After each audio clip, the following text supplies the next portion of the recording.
எல்லோருக்கும் வணக்கம். நான் இதுக்கு முன்னாடி போட்ட ஒரு வீடியோவில் பேசும்போது இந்த மாதிரி ஈர்ப்பு விதி பற்றி என்கிட்ட கேட்குறவங்க தன்னுடைய சின்ன சின்ன பெட்டி இஷ்யூஸ்க்காக என்கிட்ட பேசுகிறாங்க. ஆனால் வாழ்க்கையினுடைய பிக் பிக்சரை நம்ம பார்க்க வேண்டியது இருக்குது அப்படின்ற மாதிரி ஒரு கருத்தை நான் சொல்லியிருந்தேன். அதை என்னுடைய மனைவி பார்த்துட்டு ஒருவேளை இந்த மாதிரி சொல்கிறது ஒருவேளை எல்லாருக்குமே, அதாவது பார்க்குறவங்களாம் அவங்கவுங்க பிரச்சனைக்காகத்தானே வராங்க, அவங்க எப்படி இந்த மாதிரி இந்த பிக் பிக்சரை பார்ப்பாங்க, அவங்க இதை தவறாக புரிஞ்சுக்கிட்டதுக்கு வாய்ப்பு இருக்குது இல்லையா அப்படிங்கிற மாதிரி கேட்டிருந்தாங்க. சரி, அந்த டவுட்டை கிளியர் பண்ணிடும், அவங்களுக்கு மட்டும் கிடையாது எல்லாருக்குமே அப்படின்றதுக்காக தான் இந்த வீடியோ. உண்மையிலேயே அகம் அற்புதம் நம்ம தொடங்கினப்போ, அகம் அற்புதத்தினுடைய நோக்கம் ஆல்ஃபா டொமேகா தொடங்கினப்போ இருந்த நோக்கத்தை விட அகம் அற்புதம் அப்படின்ற அதனுடைய மீடியா விங்கை நம்ம தொடங்கும் போது அதனுடைய நோக்கம் மிக முக்கியமான ஒன்றாக இருந்தது. அது இன்னமும் நம்ம செம்மைப்படுத்தி அடுத்த கட்டத்திற்கு கொண்டு வந்திருக்கிறோம். அதை பற்றி பார்ப்போம். என்ன அந்த விஷயம்? ஸோ ஃபார் எக்ஸாம்பிள், இப்போது எனக்கு வாழ்க்கையில் ஒரு பிரச்சனை, பொருளாதார சூழ்நிலை சரியில்லை. அப்போது என்னுடைய கேள்வி எல்லாருக்குமே பொதுவாகவே இப்படி தான் இருக்கும். என்னுடைய கேள்வி, அப்போது பொருளாதார சூழ்நிலை தவிர்த்து மற்ற எல்லாவற்றிலும் நிறைவாக இருக்கிறீர்களா? இந்த கேள்வியை நீங்கள் கேட்டுக்கணும். இந்த கேள்வி ஒவ்வொருத்தரும் கேட்டுக்க வேண்டிய கேள்வி. இப்போ எனக்கு பிரச்சனைன்னு சொல்கிறது, என்கிட்ட பணம் இல்லாததான்ப்பா பிரச்சனை அப்படின்னு நம்ம சொல்கிறோன்னு வச்சுக்குவோங்க.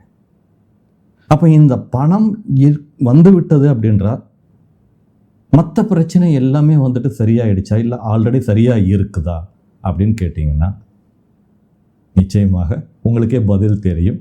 நிச்சயமாக இல்லைங்கிறது தான் வரும்.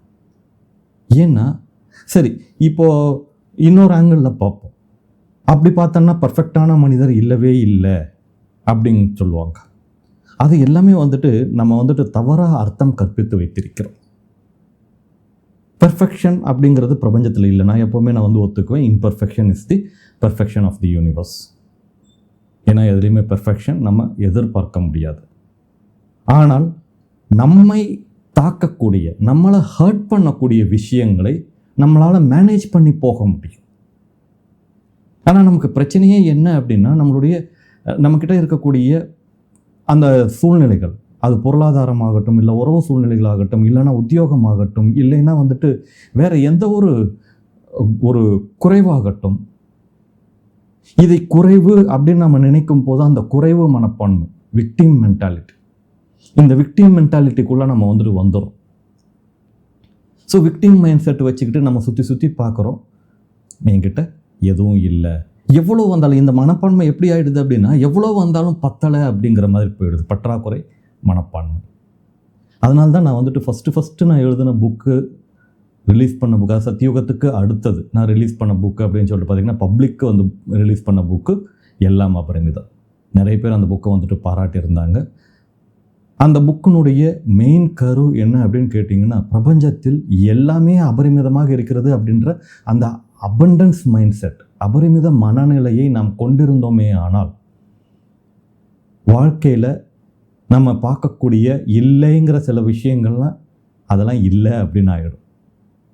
ஏன்னா நம்ம மனநிலை, நம்ம மனம் அதை எப்படி பாவித்து வைத்திருக்கிறது அப்படிங்கிறத பொறுத்து தான் அது எல்லாமே அமையும்.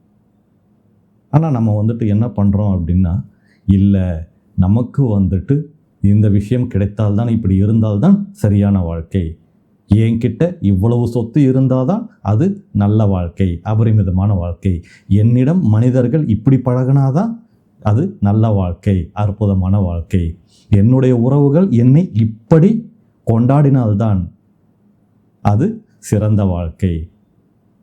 பாருங்கள், இந்த கண்டிஷன்ஸ் எல்லாமே யார் போடுறது அப்படின்னு பார்த்தீங்கன்னா நம்மளாக தான் இருக்கும். நான் அதனால தான் சொன்னேன், நம்ம ஒரு சும்மா யூஸ்வலாக பேசும்போது, ஈர்ப்பு விதியை பற்றி பேசும்போது இந்த ஒரு ஓமையை சொல்லுவாங்க, இந்த ஒரு பர்டிகுலர் விஷயத்த சொல்லுவாங்க.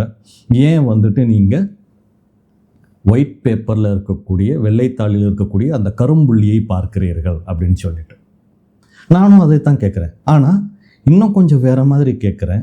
அந்த வெள்ளைத்தாள் அப்படிங்கிறது வந்துட்டு கம்ப்ளீட்டாக உங்களுக்கு தேவையான அந்த பிக்கர் பிக்சர் அதையெல்லாம் மாற்றும் போது இது தானே மாறுகிறது அப்படின்னு நான் சொல்கிறேன்.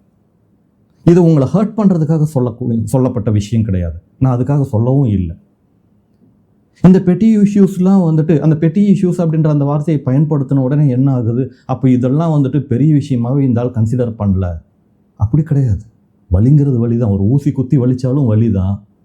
இல்லை ஒரு வெட்டுப்பட்டு காயம்பட்டாலும் அது வலி தான். இல்லை நான் தான் அதுலேயே வந்து சொல்லியிருந்தேன், நமக்கு விழுந்து கை கால் உடைந்து போனாலும் அந்த வலியும் வலி தான். வலியினுடைய தன்மை மாறுமே ஒழிய வலி தான். சின்னது பெருசு அப்படின்னா அது வலி தான். ஒன்று வந்துட்டு சீக்கிரமாக ஆறிடும், சிலது வந்துட்டு கொஞ்சம் டைம் எடுக்கும், சிலது எக்ஸ்டர்னல் அப்ளிகேஷன்ஸ் தேவைப்படும், அப்போது அந்த சப்போர்ட் தேவைப்படும். இந்த மாதிரி விஷயங்கள்லாம் இருக்கும் போது நம்ம அந்த பெட்டி இஷ்யூஸ் அப்படின்னு சொல்கிறது. நான் என்ன கேட்குறேன், மனநிலையை பொறுத்தவரை இல்லை பிரபஞ்சத்தை நம்ம வந்துட்டு படிக்கிறோம், பிரபஞ்ச சக்தியை குறித்து படிக்கிறோம், பிரபஞ்ச பேராற்றல் எப்படி செயல்படுது அப்படிங்கிறத பார்க்குறோம், பிரபஞ்ச பேரறிவானது எப்படியெல்லாம் ஒவ்வொருத்தர்கிட்ட வந்துட்டு இருந்து ஒரு நுண்ணிய அறிவாக வந்துட்டு செயல்பட்டு அவங்க வாழ்க்கைக்கு தேவையான விஷயங்கள்லாம் செயல்படுத்துது அப்படின்னு சொல்லிட்டு பார்க்குறோம். இத்தனை விஷயங்களையும் பார்க்கும் போது அந்த பிக் பிக்சரை பார்க்காம அந்த கரும்புள்ளியை மட்டும், இது மட்டும்தான், இதுதான் எனக்கு பிரச்சனை, இது சரியாயிடுச்சு. இப்போ நான் என்ன சொல்கிறேன், அந்த வெள்ளைத்தாளில் இருக்கக்கூடிய கரும்புள்ளி தான், சுற்றி வெள்ளைத்தாள் இருக்கிறது. அதை மொத்தத்தையும் பார்க்கும்போது, அதை ஃபுல்லாக பார்க்கும்போது இது ஒன்றுமே இல்லாமல் ஆகிவிடும். இதுதான் நான் சொல்லக்கூடிய பாயிண்ட். நீங்கள் அதை ஒத்து பார்க்கும்போது அது கருப்புள்ளி, ஐயோ வெள்ளைத்தாளில் கருப்புள்ளி இருக்குது, வெள்ளைத்தாளில் கருப்புள்ளி இருக்குது. ஆனால் அதை முழுவதுமாக பார்க்கும்போது அந்த ஒரு டாட் எப்போ உங்களை பாதர் பண்ணாமல் இருக்குதோ, எந்த நேரத்தில் உங்களை வந்துட்டு அது எந்த விதமான தொந்தரவும் செய்யலையோ, அப்போ வந்துட்டு நீங்கள் நிறை மனதோட அந்த அபரிமித மனநிலையில் வந்துட்டு இருக்கிறீங்க. எனக்கு பிரபஞ்சம் எல்லாமே கொடுத்திருக்கிறது, இது ஒரு விஷயம், இது ஒரு பொருட்டே இல்லை, அது வழி, வேறு டிபார்ட்மெண்ட் அப்படிங்கிற மாதிரி அதை சொல்லி தள்ளி கலைந்து அடுத்த கட்டத்திற்கு செல்லக்கூடிய ஒரு மனநிலையை நாம் வந்து பெற வேண்டும். இது எப்போ வரும் அப்படின்னு கேட்டிங்கன்னா, நம்ம எப்போ வந்துட்டு இறை பேராற்றலோடு கனெக்ஷனில், அதாவது இந்த டிவைன் நம்மளை எப்போவுமே வழிநடத்துது. இதனால தான் வந்துட்டு அகம் அற்புதம் நம்மளுடைய எல்லா ப்ராக்டிசஸ்லையும் இப்போது அகம் அற்புதத்தில் குறிப்பிட்டு ஒருத்தரை ஒரு அதி அற்புத காந்தமாக மாற்றக்கூடிய அந்த ஒரு பயணம், தன்மாற்ற பயணத்தை நம்ம உருவாக்கியிருக்கோம். அதை நம்ம மெம்பர்ஷிப்பில் நம்ம கொடுத்துக்கிட்டு இருக்கோம். ஒரு பேட்சோடு இப்போ 2வது பேட்ச் வந்துட்டு நம்ம ரன் பண்ணிக்கிட்டு இருக்கோம். ஸோ இதில் மிக முக்கியமாக நான் கான்சென்ட்ரேட் பண்ணுற ஒரு பயிற்சி இதுதான். அந்த அதி அற்புத காந்தமாக மாற வேண்டும் அப்படின்னா அபரிமித மனநிலையை பெற வேண்டும். அபரிமித மனநிலையை பெற வேண்டும் அப்படின்னா இறை பேராற்றலானது எனக்கானது, எல்லாவற்றையும் நான் செய்யும் எல்லாவற்றிலும் என்னை வழிநடத்தி சென்று கொண்டிருக்கிறது அப்படிங்கிற அந்த மனநிலையை, அந்த நம்பிக்கையை மிக வலுவாக பெற வேண்டும் அப்படிங்கிறத வந்துட்டு நான் வலியுறுத்துகிறேன். ஏன் அதை வலியுறுத்துகிறேன்? ஏன்னா நம்ம மனமானது ஒரு குறுகிய மனம், ஆனால் பிரபஞ்ச மனமானது, பிரபஞ்ச பேரறிவானது, அதனால தான் அதை பேரறிவு அப்படின்னு சொல்கிறோம். பிரபஞ்ச பேரறிவானது நுண்ணிய விஷயங்களின் மிக நுணுக்கமான அந்த nuances of the universe, the functioning of the universe, அது எல்லாவற்றையும் அது வந்துட்டு கனக்கச்சிதமாக எல்லாவற்றையும் செய்து கொண்டிருக்கிறது. நம்ம அதுதான் சொல்கிறோம், பிரபஞ்சத்தில் சிறிதளவும் பிறழ்வு இல்லை. எல்லாமே வந்துட்டு கனக்கச்சிதமாக அது நடக்க வேண்டிய நேரத்தில் நீங்களாக சூரியனை வந்துட்டு இந்த டைமில் உதிக்க சொல்கிறீங்க, இந்த டைமில் வந்துட்டு மறைய சொல்கிறீங்க, அதெல்லாம் கிடையாது. அது ஒரு கால்குலேஷன். அந்த கால்குலேஷன் அமைச்சது யார் இப்படின்னு கேட்கும்போது சரியாக எல்லா விஷயமுமே பிரபஞ்சத்தில் ஒரு கரு உருவாவது முதல் 10 மாதம் 9லேருந்து 10 மாதம் இத்தனை நாட்களில் வந்துட்டு இது வரணும், அத்தனை நாட்களில் அந்த ஆகக்கூடிய வளர்ச்சி அதை யார் அமைச்சது? இப்போ ஒன்று கூட பிறழ்வு கிடையாது. இந்த பிறழ்வு இல்லாத ஒரு விஷயத்துக்கு அந்த பேரறிவானது இயங்கிக் கொண்டிருக்கிறது. அது நம்ம மட்டும் வந்துட்டு எப்படி வந்துட்டு விட்டுரும். ஆனால் நம்ம அதிலிருந்து பிரிந்து இருக்கிறோம், அகங்காரம் கொண்டு இருக்கிறோம். அப்போ நான் அதான் சொல்கிறேன், அந்த அகங்காரத்தை நம்ம வந்துட்டு ஒழிச்சு கட்டி நம்ம மறுபடியும் அந்த இறைப்பேராற்றலோடு இணைந்து அந்த டிவைன் பவர் நம்மளை எப்போவுமே கைட் பண்ணிக்கிட்டே இருக்குது அப்படிங்கிற அந்த மனநிலை இருக்கும் போது தானாக அபரிமித மனநிலை வரும். சரி, அதுக்கும் சில விஷயங்கள்லாம் நம்ம வந்து செய்ய வேண்டியது இருக்குது. நம்ம வந்துட்டு இதில் நிறைய கிராட்டிடியூட் இருக்குது, அக்செப்டன்ஸ் இருக்குது, ஆர்ட் ஆஃப் அலோவிங் இருக்குது. இந்த மாதிரி நிறைய விஷயங்கள் நம்ம வந்துட்டு பார்க்க வேண்டியது இருக்குது. இது எல்லாத்தையுமே நம்ம வந்துட்டு இந்த தன்மாற்ற பயணத்தில், அகமறுப்பதும் தன்மாற்ற பயணத்தில் நம்ம சொல்லி தந்துட்டுருக்கோம். ஸோ இது எல்லாவற்றையும் உள்ளே இணைத்து நம்ம அந்த அபரிமித மனநிலையை பெறும் போது எப்போ அந்த டிவைன் கனெக்ஷன் விட்டு போகுதோ அப்போ தான் வந்துட்டு நமக்கு வந்துட்டு குறுகிய மனப்பான்மை வரும், அதெல்லாம் வரும். ஆனால் டிவைன் கனெக்ஷன் இருக்கும்போது, அபரிமித மனநிலை இருக்கும் போது, நான் கொஞ்சம் நேரத்துக்கு முன்னாடி சொன்னேன் பாருங்கள், இந்த வெள்ளைத்தாளில் இருக்கக்கூடிய கருப்பு புள்ளியை நம்ம பார்க்க மாட்டோம். ஏன்னா அது நமக்கு ஒரு பொருட்டாகவே அமையாது. ஏன்? டிவைன் நம்மளை சப்போர்ட் பண்ணிக்கிட்டு இருக்கு, எல்லா விஷயத்துலையும் நம்மளை வழிநடத்தி கொண்டிருக்கிறது. எவ்வளவு பெரிய பிரச்சனையாக இருந்தாலும் அது ஒரு பொருட்டே இல்லாமல், சொல்லுங்களேன், ஒரு பிரச்சனைங்கிறது ஒரு கல் மாதிரி, கண்ணு முன்னாடி வச்சு பார்த்தோம்னா ரொம்ப பெருசாக இருக்கும், கொஞ்சம் தூரம் தள்ளி பார்த்தோம்னா சின்னதாக இருக்கும், தூக்கி போட்டோம்னா ஒன்றுமே இல்லை. இந்த டயலாகை ஃபஸ்ட்டு திரு நாகேஷ் அவர்கள் ஒரு படத்தில் சொல்லி நான் சின்ன வயசில் நான் பார்த்துருக்கேன்.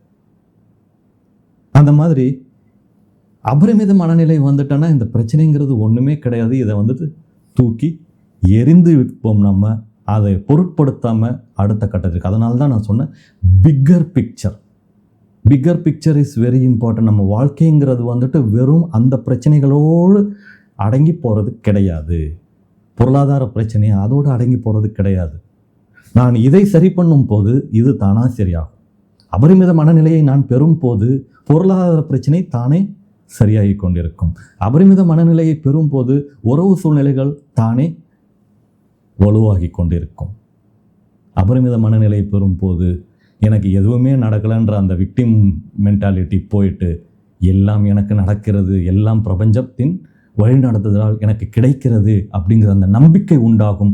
நம்ம எதுவும் அஃபர்மேஷன் அதெல்லாம் சொல்ல தேவையில்லை, ஜஸ்ட் லைக் தட் அப்படி இருந்தோம்னா கூட வந்துட்டு அவங்ககிட்ட வந்துட்டு ஒரு கான்ஃபிடென்ஸ் இருக்குயா, எல்லாத்தையும் செய்ய. இந்த ஒரு மனநிலையை நாம் பெறும் போது நம்ம வந்துட்டு அப்படியே ஒரு சூப்பர் மேக்னெட்டாக வந்துட்டு உட்காந்துருந்து எல்லாத்தையும் தன்னைத்தானே வந்துட்டு அட்ராக்ட் பண்ணிக்கிட்டு உட்காந்துட்டு. இதைத்தான் நான் சொல்ல வந்தேன். இதை புரிந்து கொள்ள வேண்டுமே ஆனால் நீங்கள் வந்துட்டு நிச்சயமாக அகமறுப்பதம் கொடுக்கக்கூடிய இந்த டிரான்ஸ்ஃபர்மேஷன் ஜேர்னி, நம்மளுடைய அகமறுப்பதம் தன்மாற்ற பயணம், டிரான்ஸ்ஃபார்ம் மீ ஜேர்னி அப்படின்னு நம்ம அதை சொல்கிறோம். அதில் நீங்கள் வந்துட்டு கலந்துக்கலாம். இன்கேஸ் கலந்துக்கணும்னு விருப்பப்பட்டீங்க அப்படின்னா என்னை வாட்ஸ்அப்பில் தொடர்பு கொள்ளுங்கள்.